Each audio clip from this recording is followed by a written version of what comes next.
시청자 여러분 안녕하세요. 중국 경제 숫자로 말하다 진행의 백선혜입니다. 네, 오늘도 중국 경제 소식을 전해주실 전문가 두 분 자리하셨습니다. 어서 오세요. 안녕하세요.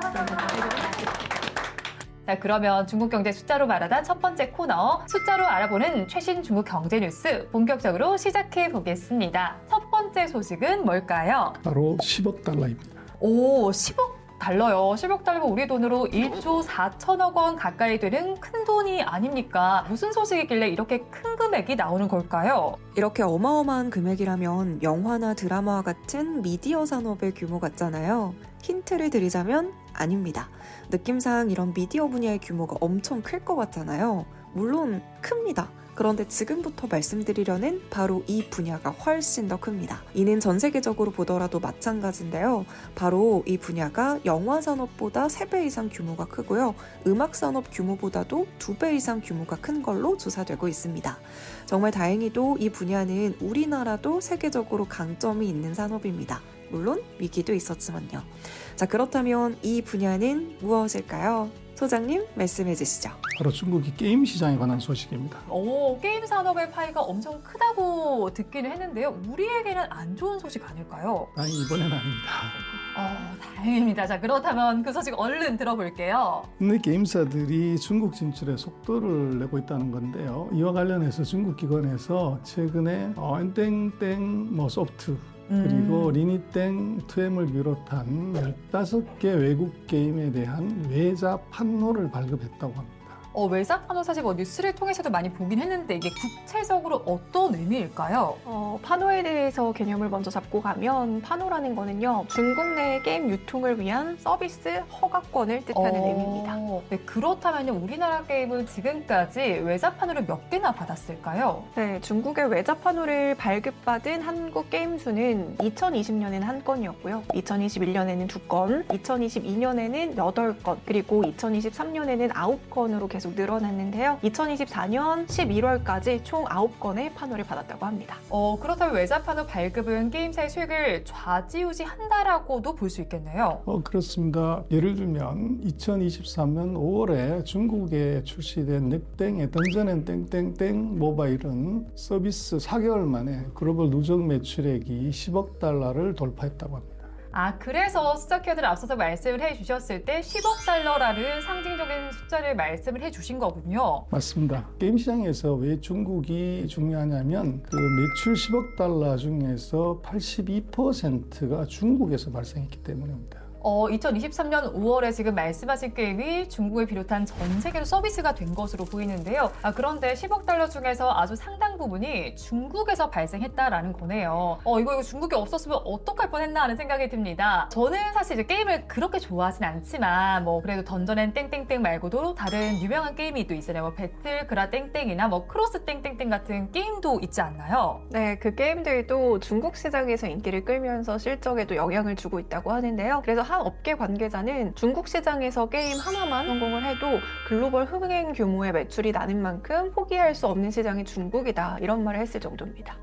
그런데 우리나라 게임 산업이요, 한중 관계가 좀 냉각됐을 시기가 있었잖아요. 좀 영향받지 않았나요? 맞습니다. 그 시기에 게임 산업도 크게 영향받았고요. 오랜 기간 문을 닫은 상태였습니다. 그런데 왜 다시 문을 또 개방을 한 걸까요? 중국의 게임 산업이 충분히 경쟁력을 갖출 정도로 성장했다는 자신감 때문에 문을 연 거라는 분석도 있습니다. 그렇다면 중국의 게임 산업 자신감을 가질 만큼 정말 대단할까요? 최근에 예를 들어보자면 중국의 어떤 게임 회사가 선보인 콘솔 게임 검은 신화 땡땡이라는 이 손오공을 모티브로 한 게임이 있거든요. 이게 출시 4일 만에 1000만 장 판매를 돌파하면서 글로벌 흥행에 성공했다고 합니다. 엄청난 것 같습니다. 그렇다면요, 중국 게임 시장이 상상도 못할 만큼 클 거라는 확실히 좀 알겠는데요. 이걸 좀 수치로 들어봐야지 와닿을 것 같아요. 2024년 3분기 예를 들면요, 중국이 자체 발행한 게임의 글로벌 시장 매출액이 51억 7천만 달러, 우리 돈으로 7조 2천억 원으로 전년보다 21%나 늘었다고 합니다. 뒷자리는 두고 작게 잡아서 7조라고 해도요. 이게 3분기 수치니까 1년이면 와 정말 어마어마하다는 생각도 들고 절대 놓칠 수 없는 시장이다라는 생각이 듭니다. 그러면 우리 게임 회사 입장에서는 어떻게 하면 좋을까요? 한국의 게임사 같은 경우에는 재밌는 게임들도 많긴 네. 하지만 단일 IP 의존도가 좀 높기 때문에 이런 IP를 좀 확장하는 것이 필요하지 않을까 싶고요. 특히 이제 한국의 게임 산업 같은 경우에는 확률형 아이템이라는 거 많이 들어보셨을 네. 것 같아요. 아무래도 이제 좀 도박성의 느낌이 약간은 없지 않아 있다 보니까 이런 확률형의 느낌의 게임보다는 요즘에 또 AI랑 접목하는 네. 게임들도 많이 늘어나고 있고 다양한 좀 기술들이 결합한 플랫폼으로 성장해야 되지 않을까 싶습니다. 네, 우리가 중국 제품을 많이 사용하긴 하는 만큼 우리 게임도 중국에서 많이 팔리길 바라보겠습니다. 네, 또 숫자로 알아보는 최신 중국 경제 뉴스 다음 소식은 뭘까요? 네, 바로 600만 개입니다. 600만 개? 이건 잘 모르겠는데요? 네, 600만 개는 제조기업의 개수인데요. 중국의 제조기업이 600만 개를 돌파했다는 소식입니다. 근데 아니 어떻게 중국 기업을 다 합친 수라고 해도요 대단히 많아 보이는 수입니다. 제조기업 수만 600만 개가 넘을 수가 있나요? 아무래도 이제 중국이니까 가능한 수치가 아닐까 싶은데요. 최근 이와 관련된 중국의 모 기관에서 발표한 자료에 따르면 중국 제조기업은 600만 개를 돌파했고요. 규모랑 품질이 점점 향상이 되고 있고 또 국가 정책이 경제구조 최적화 그리고 업그레이드를 촉진하는 효과가 차츰차츰 가시화되고 있는 것으로 나타났다. 이런 발표들이 나오고 있습니다.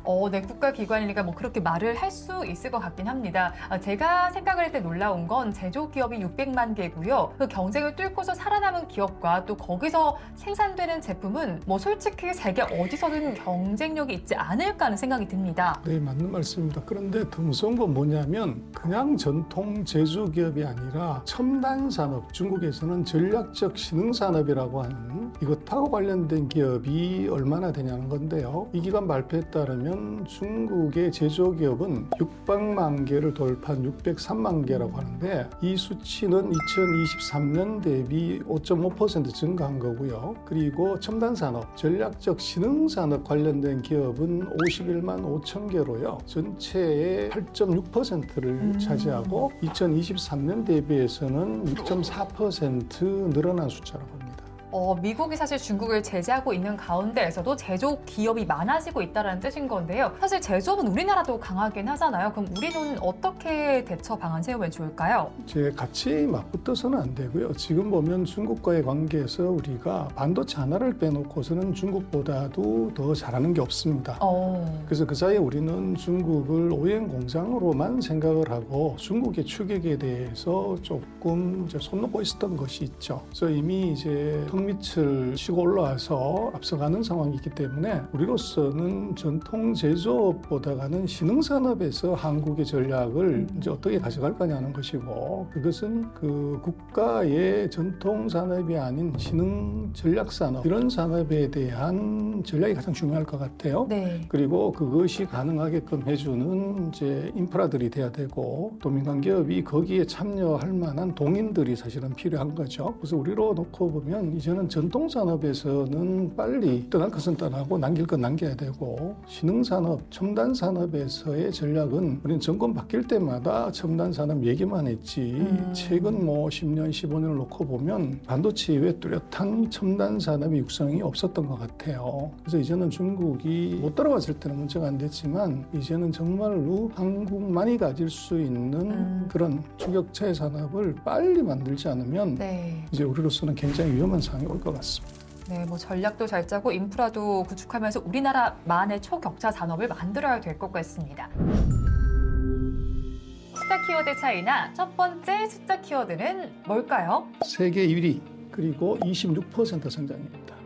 세계 1위에다가 26% 성장이면 혹시 중국의 전기차 관련된 소식일까요? 와, 거의 맞았습니다. 바로 전기차 배터리에 관한 소식인데요. 전기차 분야에는 일명 캐즘이 있었습니다. 네. 그래서 보급률 13%에서 30% 사이에 이제 피 터지는 전쟁이 있고 거기에 빠지게 되면은 이제 기업은 죽어나는 그리고 이제 일시적인 수요 정체가 있는데 바로 지금이 그런 상황입니다. 그런데도 불구하고 글로벌 전기차용 배터리 사용량은 전년 대비 약 23%나 증가했다고 합니다. 글로벌적으로 증가했다는 얘기니까요. 그렇다면 우리나라 이 분야 시장 점유율도 높아진 걸까요? 일단 한국 배터리 3사의 합산 시장 점유율은 3.4% 정도 하락하면서 지금 20.8%대로 떨어졌습니다. 하지만 중국 배터리 기업 같은 경우에는 가격이 저렴한 LFP 사용하고 있잖아요. 리튬 인산철 배터리를 내세우면서 중국 내 내수 시장을 좀 장악을 하면서 여기에 해외 시장까지 확대하면서 점유율을 좀 늘린 부분이 있습니다. 그러면 이제 전기차 배터리 분야에서 시장 점유율로 봤을 때 1, 2위 모두 중국 기업이 차지한 건가요? 그렇습니다. 중국의 CA땡땡이 1위를 했고요. 그 전기차 회사로도 유명한 슬라를 이겼다고 하는 비아땡 배터리도 같이 만듭니다. 네. 그래서 비아땡이 2위를 한 거죠. 사실 근데 뭐 전기차도 그렇고요. 전기차에 들어간 배터리도 그렇고 사실 이게 모두 놓쳐서는 안 되는 시장이긴 하거든요. 자, 그러면 어떻게 저희가 대처 방안 세워볼까요? 그래서 지금 전기차는 이건 사실은 공급망의 전쟁입니다. 그래서 한정된 리튬이라는 자원을 놓고서 누가 이것을 이제 빨리 먼저 확보하냐는 것이 문제고, 그리고 이것을 가지고서 최종적으로 모듈 셀을 만들어서 차에 장착하냐는 것에 이제 문제인데, 이것에 있어서는 지금 중국이 광석부터 시작해서 원자재 가공, 그리고 중간재, 그리고 완제품 배터리까지를 이제 일관 생산 체제를 다 갖추고 있는 것이죠. 그래서 우리로 놓고 보면 이게 가공 기술은 뛰어나지만 원자재를 수급하는 데 있어서는 우리가 취약점을 갖고 있어요. 그래서 일단 우리로서는 뭐 대체 그 원자재를 찾기 전까지는 중국과의 관계를 잘 유지하는 것이 중요하고, 그리고 지금 있는 것보다도 차세대 또는 이제 지금 액체가 아닌 고체에서 이제 배터리를 만들어내는 이 기술로 한편으로는 이제 가야 될 필요성이 있죠.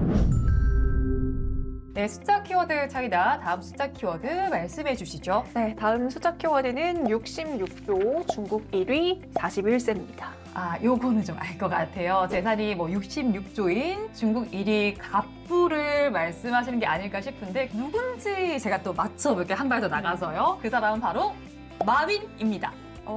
땡입니다. 제가 너무 자신감 있게. 네. 일단 중국 1위 부자고 재산이 66조라는 것까지는 맞았는데요. 하지만 마윈은 아니고요. 키워드 중 41세가 있었는데 이제 마윈 같은 경우에는 64년생이거든요. 네. 그러니까 60세쯤 됐으니까 나이에서 아닙니다. 사실 제가 이제 아는 게 그거밖에 없어서 하나만 아는 사람이 무섭다라고 하잖아요. 네. 소식 좀 전해주시죠. 네, 최근 중국의 모 경제 관련 기업에서 발표한 자료에 따르면 2024년엔 다들 알고 계시는 그 틱땡이라는 플랫폼이 있잖아요. 네. 바로 그 틱땡의 모 회사인 바이트 땡땡을 창업한 41살의 장이밍이라는 사람이 66조 원으로 중국 1위 부호 자리를 차지했다고 합니다. 틱땡. 그럼 이 틱땡이 이분 거라는 말인가요? 뭐 지분율로 보면 대주주라는 거고요. 네. 그리고 얼마 전까지는 중국의 최고 부자는 그 산천이라고 생수파는 회사의 회장님이 1등이었어요. 그게 결국은 이제 AI 시대에 생수가 아니라 이제는 영상이다. 그래서 데이터다. 그렇게 이제 시장은 판단을 한 걸로 보여집니다. 그 2023년에 비해서 3,500억 위안, 우리 돈으로 66조 5천억 원인데요. 근데 이것은 그 마윈 같은 경우는 주식이 상장이 돼 있기 때문에 시가총액이 실시간으로 나오지만 네. 그 장이밍의 바이트 땡땡이나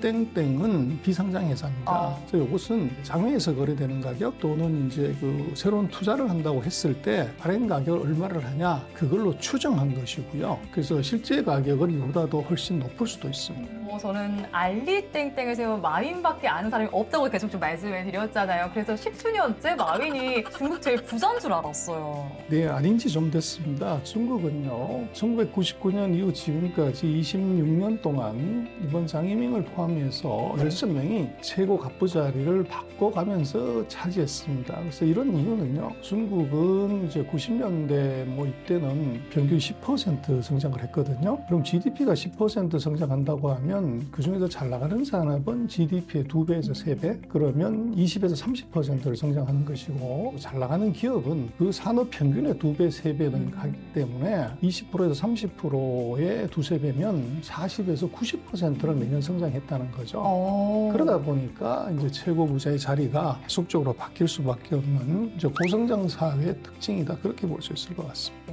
아무래도 중국만의 이 고성장 사회 특성이 반영이 된 것 같은데 미국은 어떨지 궁금한데 뭐 일론 머스크인가요? 미국은 같은 기간에 너무나도 잘 네. 알고 계시는 뭐 빌 게이츠, 워런 버핏, 뭐 제프 베이조스, 일론 머스크 네. 이렇게 단 4명만이 서로 자리를 바꿔가면서 차지했다고 합니다. 중국이 오히려 훨씬 더 많이 바뀌었네요. 어떤 게 더 좋은 걸까요? 그래서 어떤 게 좋다기보다는 이제 중국이 미국보다 역동적으로 변화하고 있는 상황이라고 하는 지표라고 볼 수가 있고요. 그래서 뭐 굳이 따지자고 하면은 네. 중국은 반대로 부의 기회가 그렇게 많기도 하지만 돈 잃을 기회도 그만큼 많다는 것이죠. 그래서 기회의 땅이기도 하지만 저것은 지옥으로 떨어질 수 있는 나락의 땅일 수도 있다. 그래서 한눈 팔면 순식간에 훅 가는 이제 그런 현상이 나타날 수도 있다고 봐야 될 것 같습니다. 맞아요. 뭐 변동성이 큰 만큼 뭐 천국과 지옥을 오간다 이렇게 표현할 수 양면성을 있을 것 가지고 같아요. 있다. 네, 맞아요. 그러면 틱땡을 갖고 있는 모교 바이트 땡땡의 매출이 많이 늘었기 때문에 이런 결과가 나온 것으로 보입니다. 수치로 좀 알아봐야 될 것 같아요. 네, 매출로 말씀을 드리도록 할게요. 일단 바이트 땡땡의 매출은 2023년 대비 30% 증가한 8,500억 위안, 우리 돈으로 161조 원을 기록했다고 하고요. 그중에서 미국의 매출은 1,100억 위안, 우리 돈으로 환산하면 21조 원으로 사상 최고를 기록했다고 합니다. 그래서일까요? 미국에서 뭐 틱땡 금지법 이런 게 시행되지 맞아요. 않았나요? 네. 이거는 틱땡이 미중 관계, 뭐 이렇게 국제 정치까지 파장을 일으킬 정도로 영향력이 커졌다라는 것을 이야기한다고 볼 수가 있고요. 이 정도로 영향력이 커졌으니까 매출도 늘고 네. 중국의 또 1위 부호가 된 게 아닐까 싶습니다. 그럼 앞서서 중국의 부호 순위가 역동적으로 변화했다라고 말씀을 하셨는데 이 변화하는 순위들이 의미하는 바는 또 뭘까요? 그래서 중국 부호들의 변천사를 보면 중국 경제가 변화해 온 경로를 알 수 있기 때문에 의미가 있고요. 뭐 10년 전, 5년 전만 해도 부동산 재벌들이 1위를 했었는데요. 네. 그러나 이번에 부도가 났고요. 그래서 부동산 버블이 꺼지고 나서 순위가 바뀐 겁니다. 그래서 중국의 코로나가 끝나고 내수 이제 불황이 거의 끝나가는 상황에서는 그때부터는 엔터테인이라는 거죠. 네. 그게 바로 이제 뭐 틱땡땡, 바이트 땡땡이라고 하는 이 회사의 주가가 다시 위로 올라갔다는 것은 정확하게 중국 사회 변화, 트렌드의 변화를 이걸 반영하는 것이고 중국이 어떻게 변하고 있냐는 돈한테 물어봐라. 거기에 답이 있다. 그렇게 볼 수 있을 것 같습니다. 이에 반해 우리나라 부호 순위는 시사하는 바가 크다고 할 수 있겠습니다. 2000년대 이후에 우리나라 부호 순위를 살펴보면 우리나라의 산업 동향을 알 수가 있는데요. 나아가 2010년 이후에 우리나라 부호 순위와 2020년 이후에 우리나라 부호 순위를 살펴보면 중국만큼은 역동적이지 않은 것 같아요. 그렇다고 2020년 이후에 순위 변화가 아예 없다는 건 아니거든요. 하지만 2020년 이후의 부호 순위를 볼 때 우리나라나 미국 모두 중국만큼은 변동폭이 크지 않다라고도 볼 수 있겠습니다. 이는 앞서 말씀드린 대로 산업이 역동적이지 않다 이렇게도 해석할 수가 있는데요. 그렇기 때문에 하루가 다르게 변화하는 산업 분야에 있어서 발빠르게 대응하지 못하게 된다면 정체될 가능성도 있습니다. 네, 중국 경제 숫자로 말하다 마지막 코너 집중 분석, 바로 이 숫자에 주목하라 순서인데요. 오늘 집중 분석해 주실 숫자는 뭘까요? 네, 바로 32,000입니다. 32,000이요. 이 숫자가 뭘 나타내는지 정말로 모르겠습니다. 관련된 내용 집중적으로 분석해 주시죠. 네, 먼저 제가 화두를 좀 던져볼 텐데요. 중국이 곧 망할 거라는 중국 붕괴론이 전부터 있었어요. 한 번쯤에도 들어보셨을 네. 것 같은데 왜 아직도 망하지 않을까요? 그리고 외국인들은 왜 계속해서 중국에 투자를 하는 걸까요? 중국이 진짜 망한다면 망하려고 투자를 하는 건 아닐 것 같은데 32,000은 이와 관련된 숫자라고 할 수 있습니다. 일단은 그만큼 중국 시장이 좋다라고 판단을 하니까 투자를 하지 않을까 싶어요. 저희 프로그램이 중국 경제를 숫자로 알아보는 콘텐츠니까 숫자 또 수치를 통해서 자세하게 분석 좀 해주시죠. 네, 수치를 통해서 말씀드리다 보면 결론을 알 수 있을 것 같고요. 2023년에 중국에 대한 외국인 투자는 전 세계 다국적 기업 투자, 직접 투자의 한 12%를 차지했다고 하고요. 이는 4년 연속 10%를 넘긴 수치라고 합니다. 그러면요, 이른바 선진국으로 불리는 나라들의 중국에 대한 투자는 어떤 상황일까요? 있을까요? 2023년에 영국, 프랑스, 미국, 캐나다, 네덜란드 등 주요 선진국의 중국에 대한 투자 규모는요. 각각 전년 대비 113%, 76%, 51%, 25%, 19% 정도 증가했습니다. 게다가 2022년 중국에 대한 신규 외국인 투자 기업 수는 38,497개였는데요. 2023년에는 39.7% 증가한 53,766개였다고 합니다. 네, 수치상으로만 보면요. 중국에 대한 투자나 신규 투자에 관한 여러 수치가 모두 큰 폭으로 늘어나고 있는 거네요. 중국 상무부의 자료에 따르면요. 2024년 1월부터 7월까지 중국에 설립된 신규 외국인 투자 기업은 31,654개, 그 32,000개에 거의 근접했다. 그렇게 얘기를 드릴 수 있습니다. 네, 그렇다면 이제 중국에 투자하고 있는 외국의 기업들 중에서 유명한 기업들이 많을까요? 네, 많습니다. 엑손 땡땡, 폭스 땡땡 들어보셨을 것 같고요. 또 항공기 제조로 유명한 에어 땡땡 등 이름만 들어도 다 아는 기업들이 연구개발센터 이런 것들을 좀 설립을 하고 있는 상황입니다. 그렇다면 우리나라 기업들도 비슷한 상황이라고 보면 되나요? 우리는 약간 상황이 다릅니다. 한국의 경우에는 상땡이나 현땡이나 그 땡K 같은 대기업들은 지금 중국에서 퇴출하고 있고요. 그 중소기업들도 많이 이제 퇴출하고 있습니다. 그래서 이것은 이제 우리나라 기업들이 중국에서의 제조 경쟁력이나 마케팅력이 떨어져서 그런 거죠. 그래서 지금 유럽이나 미국 기업들이 투자하는 것하고 우리하고는 조금 다른 상황이다. 이제 그렇게 봐야 될 것 같습니다. 네, 그러면 앞서서 말씀을 하셨던 중국 붕괴로는 어떻게 되는 걸까요? 중국이라고 해서 어려움이 없는 건 아닐 텐데요. 네, 지금 중국의 내수부터 시작해서 다양한 경제적인 어려움에 대한 이야기는 알고 계실 것 같은데요. 지금 역시도 경제 발전에 있어서 어려움이 없는 건 아닙니다. 하지만 중국뿐만이 아니라 지금 전 세계 글로벌적으로 거의 미국을 제외하고 모든 나라들이 우리나라도 일본도 다 어려운 상황인 건 맞고요. 또 중국이 이렇게 어려움을 겪는 과정은 세계 어느 나라가 겪는 또 필연적인 과정 중의 일부라고도 볼 수 있겠습니다. 결론적으로 봤을 때는 중국 시장이 클 수도 있고 작을 수도 있는데 거기서 어차피 외국인들은 중국을 떠나지 못하고 있고요. 더욱더 좀 투자를 늘리려고 노력을 한다라고도 해석을 해볼 수 있을까요? 그래서 이것은 이제 중국 붕괴론이 한국에서는 거의 정설처럼 들어와 있는데 조금 이제 우리가 감정을 배제하고 냉정하게 팩트를 좀 볼 필요가 있습니다. 네. 그래서 세계 평균 성장률이 3%고 중국의 성장률이 그 3, 4분기 최악이라고 하는데 4.6%입니다.